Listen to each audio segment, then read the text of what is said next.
Assalamualaikum warahmatullahi wabarakatuh. Ketemu lagi bersama saya Ibu Eka. Kali ini saya akan membahas mengenai pengantar manajemen keuangan. Untuk itu, tema kita hari ini itu adalah overview manajemen keuangan. Baik, sekarang kita akan memasuki pembahasan overview manajemen keuangan.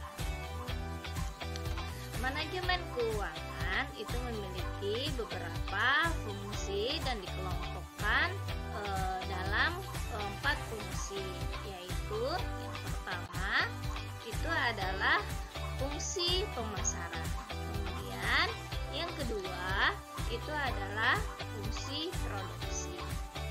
Yang ketiga itu adalah fungsi keuangan. Dan yang keempat itu berkaitan dengan fungsi personalia.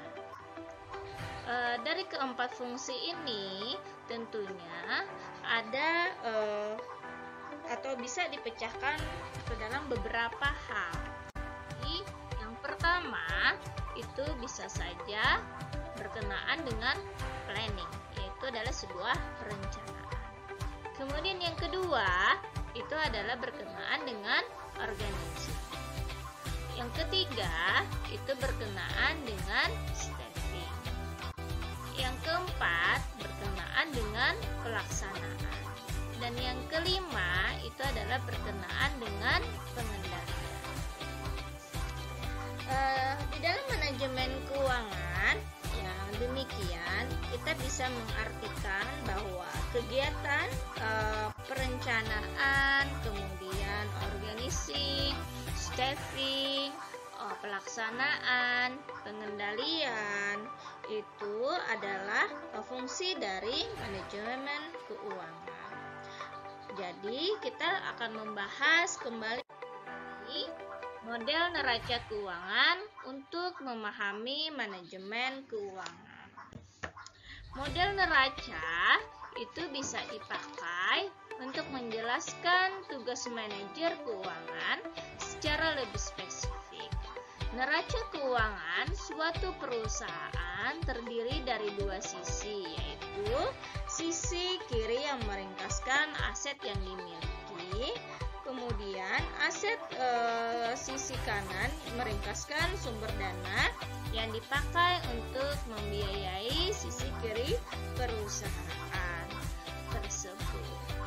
Kemudian manajer keuangan itu bertugas mengambil keputusan yang berkaitan dengan pendanaan dan pengambilan keputusan yang berkaitan dengan alokasi dana.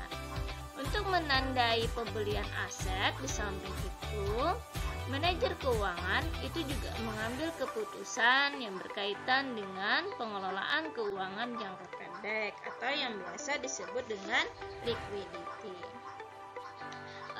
Tugas manajer keuangan adalah mengambil keputusan tentang investasi, kemudian pendanaan, serta likuiditas dengan tujuan memaksimumkan kemakmuran pemegang saham atau biasa juga yang disebut dengan nilai saham.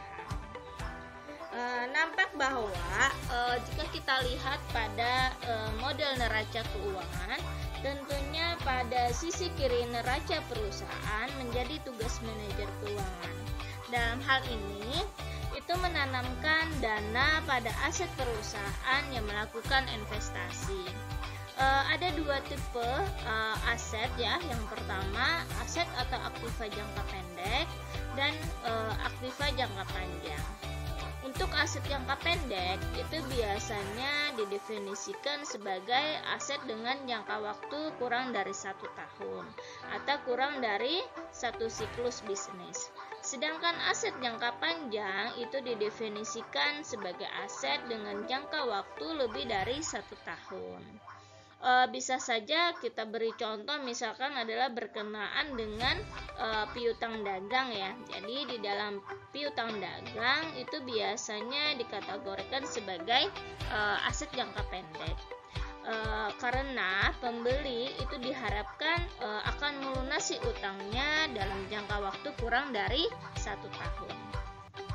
Kemudian untuk pabrik itu biasanya mempunyai jangka waktu lebih dari 1 tahun, bisa mencangkup beberapa tahun ya. Itu karena juga pabrik ini itu dimasukkan ke dalam aset jangka panjang.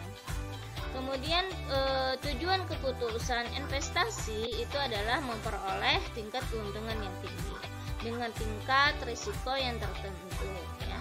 Keuntungan yang tinggi disertai dengan risiko yang bisa dikelola itu diharapkan akan menaikkan nilai perusahaan, yang berarti menaikkan kemakmuran pemegang saham. Hasil dan ringkasan keputusan investasi tersebut akan terlihat dari sisi kiri neraca perusahaan. Sisi kiri tersebut yang berupa aktiva, dengan demikian bisa dipandang sebagai ringkasan kekayaan yang dimiliki oleh sebuah perusahaan. Kemudian jika kita lihat untuk di neraca laporan keuangan pada sisi kanan, itu adalah tugas manajer keuangan ya. Dalam hal itu tentu saja mencari dana yang kemudian itu diinvestasikan pada sisi kiri. Tujuannya itu adalah untuk memperoleh dana dengan biaya yang paling murah ya, sama seperti sisi kiri neraca. Pendanaan itu mencakup dana jangka panjang dan jangka pendek ya. Di mana jangka pendek itu biasanya juga dikenal dengan pendanaan jangka waktu yang kurang dari 1 tahun atau kurang dari 1 siklus bisnis ya. Sedangkan jangka panjang itu lebih dari periode tersebut ya. Utang dagang itu merupakan contoh pendanaan jangka pendek. Sedangkan utang dari bank dengan jangka waktu 10 tahun atau obligasi dengan jangka waktu 10 tahun itu merupakan contoh utang jangka panjang. Nah, tentu saja manajer keuangan itu pasti akan berusaha memperoleh sumber dana yang mempunyai biaya yang lebih murah pada tingkat risiko tertentu. Sisi kanan perusahaan dengan demikian itu akan mencerminkan sumber dana yang digunakan oleh perusahaan untuk memperoleh aset yang diringkaskan pada sisi kiri neraca keuangan perusahaan. Nah, itu berkenaan dengan tadi adalah model neraca keuangan untuk memahami manajemen keuangan. Kemudian kita akan membahas mengenai menciptakan nilai, yaitu meningkatkan aliran kas. Aliran kas yang menjadi fokus manajemen keuangan itu berbeda dengan keuntungan akuntansi. Aliran kas yang harus diperhitungkan oleh manajer keuangan. Jadi, keuntungan akuntansi itu dihasilkan dengan mempertemukan antara pendapatan tersebut atau biasa yang disebut dengan prinsip matching. Mode semacam ini tentunya tidak selalu memperhitungkan aliran kas ya, yang timbul akibat transaksi yang terjadi. Contohnya nih ya. Nah ini tabel ya. Jadi di sini ada penjualan, kemudian di sini ada biaya operasional, depresiasi, keuntungan kotor, kemudian pajak sekitar 40%. Keuntungan akuntansi dari keterangan ada 5 ya, ada 5 ini, ada nominalnya ada yang 1.500.000, 200 dan seterusnya ya. Dan aliran kas di sini untuk penjualan ada 1 juta, kemudian ada yang 500, juga ada yang kosong ya. Tentunya dari tabel ini ya nampak ya keuntungan akuntansi yang diperoleh perusahaan adalah 180 ya, 180 dan 380. Apakah keuntungan tersebut, keuntungannya 180 ini 180 ini sama dengan aliran kas masuk sebesar 180. kolom berikutnya itu memperlihatkan aliran kas ya, memperlihatkan aliran kas masuk, sedangkan biaya operasional dan pajak itu adalah merupakan aliran kas yang keluar. Untuk depresiasi, perhitungan terhadap depresiasi kolom kanan ya menunjukkan aliran kas masuk positif sebesar 380 yang berbeda dengan keuntungan akuntansi sebesar 180 ya, seperti itu. Jadi dapat kita simpulkan bahwa jika kita mempunyai data semacam ini, penyesuaian dari perhitungan akuntansi menjadi aliran kas bisa dilakukan dengan mudah ya. Contohnya bisa saja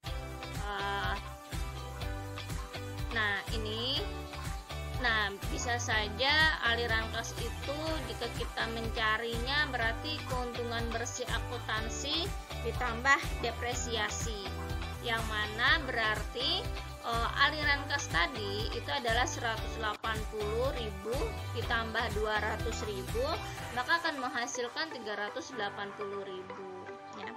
Untuk meningkatkan nilai perusahaan ini berkepentingan untuk memperoleh aliran kas masuk yang semakin besar.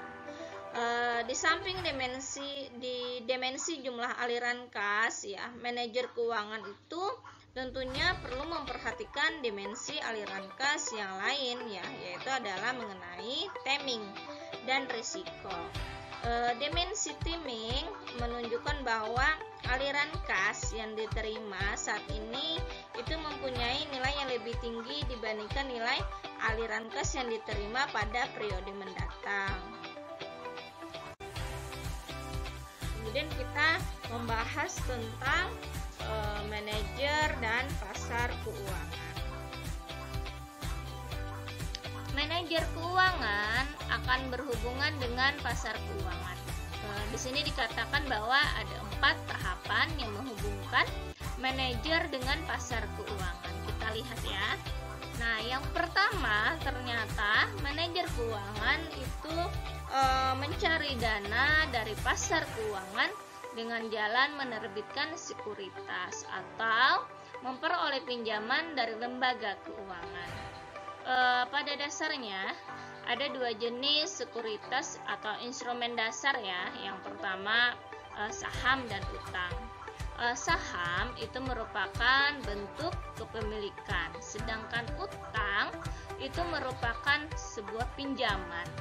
Sisi kanan neraca keuangan itu akan meringkaskan sumber dana yang diperoleh oleh manajer keuangan. Kemudian yang kedua, dana tersebut itu ternyata diinvestasikan oleh manajer keuangan ya, membeli aset yang bisa menghasilkan kembalian. Kemudian sisi kiri neraca keuangan itu meringkaskan aset yang diperoleh manajer keuangan dengan menggunakan dana yang diperoleh. Aset tersebut itu akan menghasilkan kembalian yang biasa disebut dengan keuntungan. Kemudian yang keempat, sebagian dana tersebut itu akan dikembalikan ke pasar keuangan melalui medium yang berbeda-beda. Untuk pemegang saham, perusahaan akan membagikan dividen, sementara untuk pemegang utang, perusahaan itu akan membagikan bunga dan mengembalikan pinjaman pokok utang. Kemudian sebagai kembalian tingkat keuntungan itu ditanamkan kembali oleh manajer keuangan ke dalam perusahaan. Kebijakan dividen ini akan membicarakan seberapa besar keuntungan yang dibagikan ke pemegang saham. Nah, hal ini tentunya menunjukkan bahwa manajer keuangan itu akan berurusan dengan pasar keuangan. Dan demikian juga manajer keuangan ini perlu memahami bagaimana kerja pasar keuangan, kemudian bagaimana pasar keuangan itu menilai suatu aset, kemudian banyak teori dan penelitian yang telah dikembangkan untuk memahami persoalan tersebut. Manajer keuangan perlu memahami teori tersebut. Nah, itu mengenai manajer dan pasar keuangan. Kemudian kita akan membahas mengenai perusahaan sebagai serangkaian kontrak. Tentunya perusahaan ini bisa dilihat sebagai suatu rangkaian kontrak ya antara pihak-pihak yang berkaitan. Nah, dikatakan di situ misalnya karyawan mendatangani kontrak untuk bekerja di perusahaan. Bank memberikan pinjaman berdasarkan kontrak yang tertentu dengan perusahaan. Manajer dikontrak oleh sebuah perusahaan untuk mengelola perusahaan agar perusahaan yang dengan demikian meningkatkan kemakmuran pemegang saham. Nah, manajer kontrak pemegang saham untuk mengelola perusahaan agar perusahaan tersebut menghasilkan aliran kas, tentunya meningkatkan nilai perusahaan dengan homogen. Misalkan perusahaan Indonesia nih yang go public ya, didirikan oleh beberapa orang. Nah, setelah perusahaan tersebut berkembang besar, dia memutuskan untuk go publik dengan menjual 30% dari total saham yang beredar. Dengan demikian, 70% saham itu masih dikuasai oleh pendiri, sedangkan 30% dikuasai oleh publik. Pemegang saham pertama disebut sebagai minoritas. Keduanya tidak harus mempunyai tujuan yang konsisten satu sama lain. Nah, yang berarti akan mempunyai potensi konflik di dalamnya. Biasanya ada 3 jenis konflik keagenan yang sering dibicarakan di literatur keuangan ya. Jadi yang pertama itu bisa saja konflik antara pemegang saham dengan manajer. Kemudian ada konflik antara pemegang saham dengan pemegang utang. Yang ketiga, ada konflik antara pemegang saham mayoritas dan minoritas.